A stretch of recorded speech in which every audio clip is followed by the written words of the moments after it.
bring in now a senior columnist at Town Hall, Kurt Schlichter, also the author of We'll Be Back, The Fall and Rise of America, which comes out on July 12th. Kurt, thanks so much for joining us today as we talk about some of the big stories that are happening across our nation. And of course, one of the focus out of Uvalde and Buffalo is this is gun control and, you know, the push now that we see happening. And we want to ask you particularly about there's all sorts of media and talk. You have the president saying the Second Amendment is not absolute. Then you have a columnist talking about gun control. I think we have it here in Salon, where they're saying gun control is a great idea. And what about for the U.S. military too? The author is reportedly funded by George Soros here, but the danger is having this type of, rhetoric, and it seems absurd that we would send our military into battle and not arm them. Get your take on sort of the conversation happening in the United States, Kurt. Well, look, as somebody who served our country for over 26 years in uniform and retired a colonel, sometimes I want to go pound my head on the wall that I spent so much time defending such a bunch of knuckleheads, because the whole thing is ridiculous. All right, let's start out with the Second Amendment. Look, I'm just a simple Los Angeles trial lawyer, but even I can read a statute and I can read a constitutional amendment.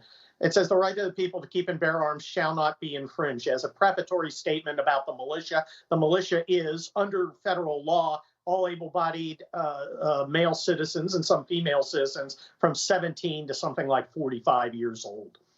The bottom line is the Constitution recognizes an individual right to keep and bear arms.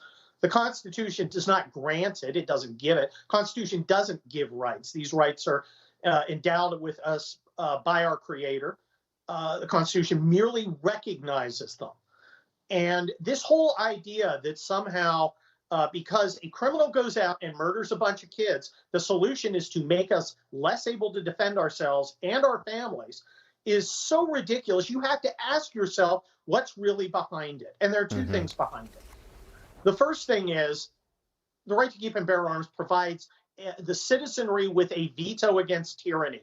And as I talk about in the book, We'll Be Back, I have a whole chapter on why armed citizenry is so important. We really have not ever had to use that ultimate veto. The Civil War was something different, but there have been times when people have had to use weapons to defend themselves, not just against criminals, but against organized gangs and groups. But it's really a last-ditch resort. But they want to take that away. And if you look up in Canada, where the tyranny is really getting pretty tyrannical and they want to ban handguns, you kind of see where these people want to go. The fact is they want to disarm us. They want to disarm us because it takes away our veto, but they also want to disarm us because it humiliates us. Well, one of the if people, you aren't armed, you aren't a citizen. Yeah, you're a serf. You talk about that.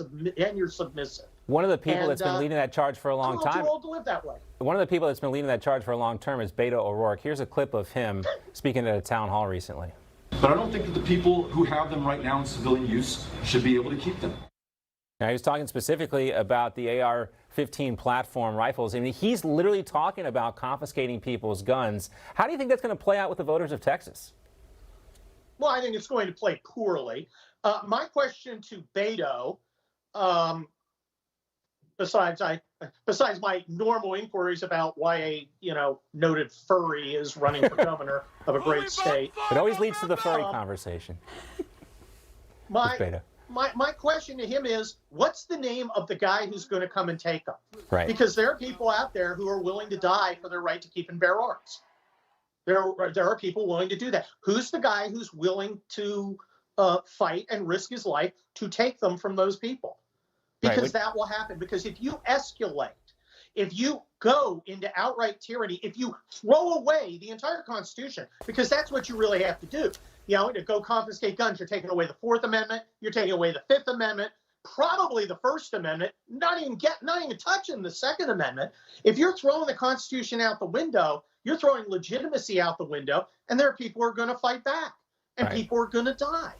And I have to ask Beto, how much blood would satisfy you to make your dream of a disarmed, subservient American people come true? And, Yeah. You think my it's just guess is- campaign rhetoric with Beto O'Rourke, but you never know because he's been talking about this for so long. He does seem to have an agenda. We got to wrap it up there. Kurt Schlichter, great to see you.